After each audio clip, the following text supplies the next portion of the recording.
Hello,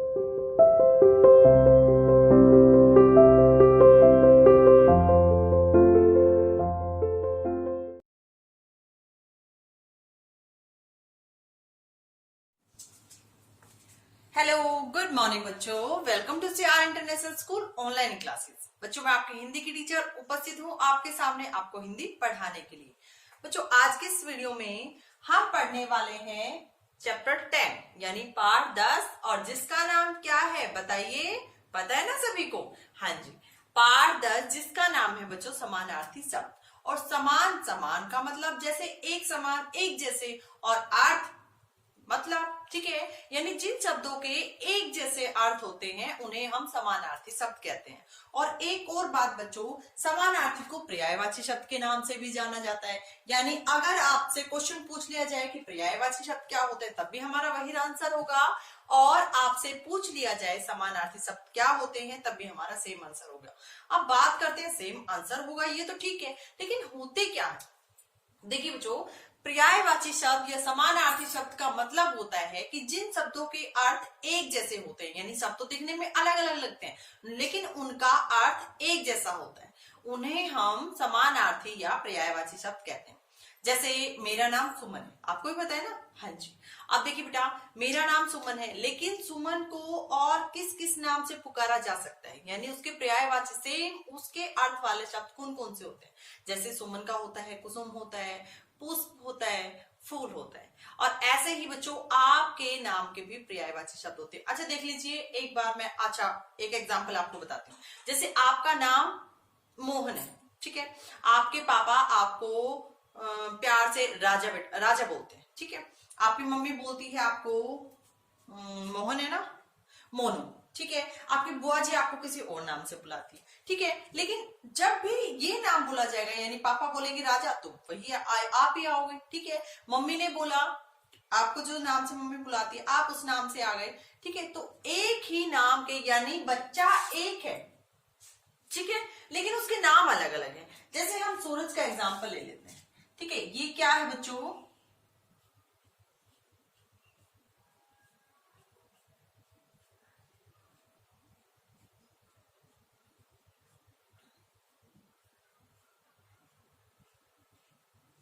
okay, अब देखिए बच्चों ये क्या है, ये हमें पता है ये क्या है, सूरज, ठीक है, और सूरज को और किस किस नाम से बुलाते हैं?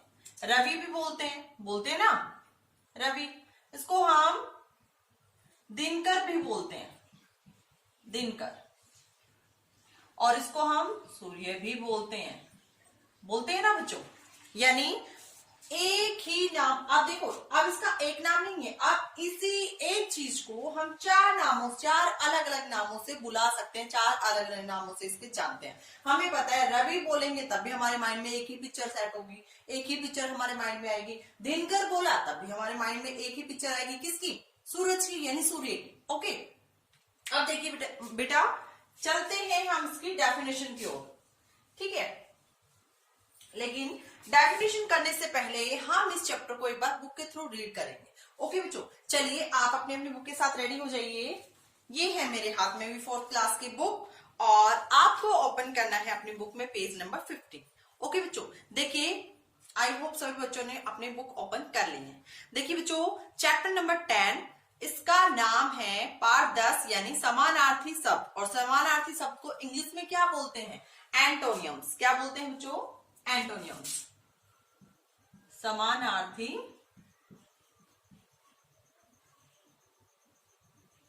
शब्द, और इसको हम बोलेंगे सिनोनियम्स। बाय मिस्टेक बेटा मैंने गलत बोल दिया है, ठीक है, एंटोनियम्स नहीं, इसको हम बोलेंगे सिनोनियम्स, ठीक है। ये होता है बच्चों हमारा सिनोनियम्स, यानी जिसको आपने इंग्लिश में भी पढ़ा होगा। और सिनोनियम्स की अगर बात करें तो सिनोनियम्स होते हैं हमारे समानार्थी या पर्यायवाची शब्द, जिसे हम दो अलग अलग नामों से, यानी समानार्थी शब्द भी बोल सकते हैं, पर्यायवाची शब्द भी बोल सकते हैं। आपको क्वेश्चन में कैसे भी घुमा फिरा के आपसे पूछा जा सकता है, तो आपको ये माइंड में रखना है कि समानार्थी शब्द पूछा जाए तब भी हमारा वही होगा, और पर्यायवाची शब्द पूछा जाए तब भी हमारा वही होगा, ठीक है। अब एक बार हम इसको बुक के थ्रू रीड करते हैं, उसके बाद मैं आपको इसकी डेफिनेशन बताती हूँ, ठीक है। इमरान, पीटर और दर्शन मित्र हैं, यानी तीनों क्या है, फ्रेंड है। कल उनकी परीक्षा है, यानी कल उनका पेपर है। रिजवान मस्जिद जाकर प्रार्थना करता है, अल्लाह मैं परीक्षा में पास हो जाऊं। यानी उनका एक फ्रेंड है जिसका नाम है रिजवान, और रिजवान कहाँ जाता है, मस्जिद में जाता है और क्या करता है, भगवान अल्लाह क्या करता है, प्रेयर करता है। यानी जब आपका पेपर होता है तो आप भी मंदिर में जाते हो ना, मैंने भी देखा है बेटा, जिस दिन आपका पेपर होता है आप माथे पे तिलक लगा के आते हो, उस दिन पाठ पूजा करते हो, भगवान को याद करते हो ना। ऐसे ही ये फ्रेंड है और इनका नेक्स्ट डे पेपर है, यानी कल उनकी परीक्षा है, तो वो मंदिर में जा रहे हैं पूजा करने के लिए। ठीक है, अब रिजवान मस्जिद जाता है, मस्जिद जाकर प्रार्थना करता है और क्या कहता है, अल्लाह मैं परीक्षा में पास हो जाऊं। ठीक है, वो अपने गॉड से रिक्वेस्ट करता है कि मैं परीक्षा में पास हो जाऊं। अब उसने गॉड को किस नाम से बुलाया, किस नाम से, वेरी गुड, अल्लाह के नाम से बुलाया। पीटर गिरजाघर जाकर प्रार्थना करता है, प्रभु मैं परीक्षा में पास हो जाऊं। अब पीटर कहाँ जाता है, पीटर जाता है गिरजाघर में और वो अपने गॉड से रिक्वेस्ट करता है, प्रार्थना करता है कि प्रभु मैं परीक्षा में पास हो जाऊं।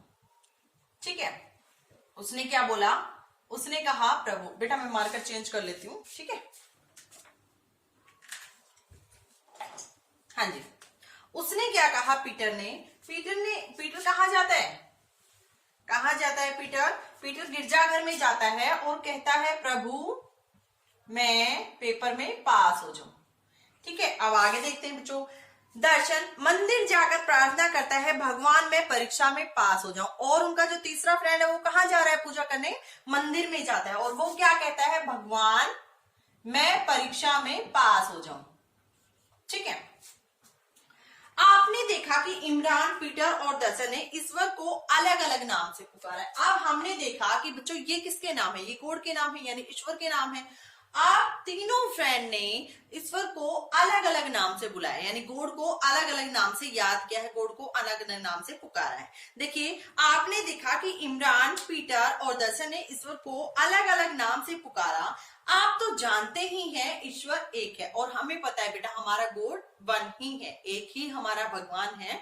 इसका अर्थ हुआ कि अल्लाह, भगवान, प्रभु एक ही ईश्वर के मिलते जुलते नाम है। यानी हमें पता है कि अल्लाह, प्रभु, भगवान ये क्या है बच्चों, ये हमारे गॉड के मिलते जुलते, एक गॉड तो सबका एक ही होता है, हमें भी पता है भगवान एक ही होता है ना, भगवान अलग अलग नहीं होते। ठीक है, अब हमें पता है बच्चों अल्लाह, प्रभु, भगवान ये क्या है, एक ही अर्थ देते हैं, यानी ये शब्द दिखने में अलग अलग है लेकिन इनका जो अर्थ है, इनका जो मतलब है वो एक ही है। आगे देखिए बच्चों, व्याकरण में इन्हें समानार्थी या पर्यायवाची शब्द कहा जाता है और ये जो एक जैसे अर्थ देने वाले जो शब्द आपके सामने हैं, इन्हीं को बच्चों हम समानार्थी या पर्यायवाची शब्द के नाम से जानते हैं। ठीक है, आगे देखिए, जिन शब्दों के अर्थ आपस में मिलते जुलते होते हैं उन्हें समानार्थी शब्द कहा जाता है। और समानार्थी या पर्यायवाची शब्द किन्हें कहते हैं, जिन शब्दों के अर्थ एक जैसे होते हैं उन्हें हम पर्यायवाची शब्द कहते हैं। ठीक है, आगे देख लीजिए बच्चों, एक बार मैं आपको इसकी डेफिनेशन करवा देती हूँ। ठीक है,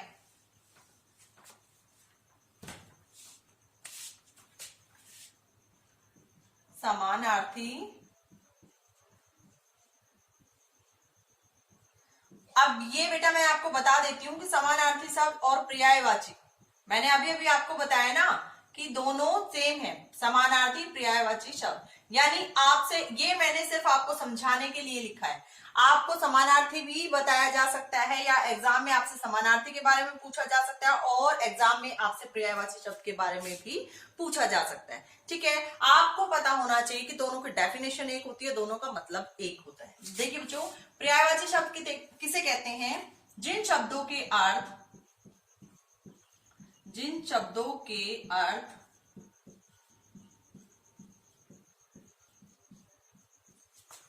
एक जैसे होते हैं,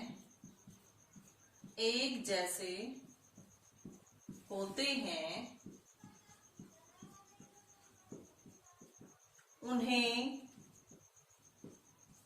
समानार्थी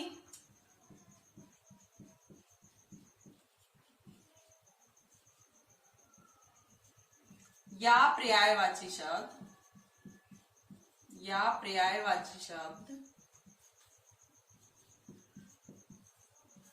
कहते हैं।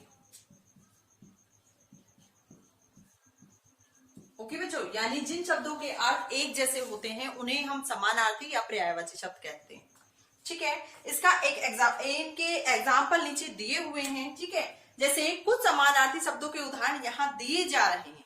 अमृत, अमीय, पेय, पीयूष, सुधा। और ये सब इन शब्दों का जो अर्थ है, ये सब दिखने में अलग अलग है बच्चों, लेकिन इनका जो अर्थ है वो एक ही है। आग, आग को हम किस किस नाम से बुला सकते हैं, किस किस नाम से उसका उच्चारण कर सकते हैं, किस किस नाम से उसको बोल सकते हैं। आग का होता है बच्चों नयन, नेत्र, चक्षु। ठीक है, आसमान, आसमान का होता है आकाश, गगन, नभ, अंबर। ईश्वर, भगवान, अल्लाह, स्वामी, प्रभु, परमात्मा। उद्यान, बाग, उपवन, वाटिका, फुलवारी। नेक्स्ट है कमल, कमल का क्या होता है बेटा? जलज, नीरज, पंकज, वारिस। ठीक है, नेक्स्ट देखिए बच्चों, 7 नंबर पे है हमारा गणेश, लंबोदर, गजानन, विनायक, गणपति। इन नामों से हम इन्हें बुला सकते हैं। नेक्स्ट है बच्चों घोड़ा, अश्व, तुरंग, वाजी, है। नेक्स्ट है बच्चों चांद, चंद्रमा, शशि, राकेश, रजनीपति। ठीक है, नेक्स्ट है बच्चों जंगल, वन, विपिन, कानन, अरण्य। ठीक है, यहां तक होते हैं बच्चों हमारे 10। और आई होप सभी बच्चों को समझ में आ गए होंगे कि पर्यायवाची शब्द या समानार्थी शब्द किसे कहते हैं। अब देखिए बच्चों, एक एक्टिविटी मैं आपको देती हूँ। अब मुझे पता है कि मेरे नाम का पर्यायवाची शब्द क्या है। ठीक है, आपको भी अपने नाम का पर्यायवाची शब्द ढूंढना है। मम्मी पापा से पूछना है कि मेरा ये नाम क्यों है, किसने रखा था, और इस नाम का पर्यायवाची शब्द क्या होता है। अगर आपको पता है, मम्मी पापा बता देते हैं तो बहुत अच्छी बात है, नहीं तो आप नेट से भी सर्च कर सकते हो और मेरी तो हेल्प आप ले ही सकते हो। ठीक है, अगर फिर भी अगर किसी बच्चे को नहीं पता तो वो मेरी हेल्प से अपने नाम का मतलब जरूर जाने, अपने नाम का पर्यायवाची शब्द को आना चाहिए।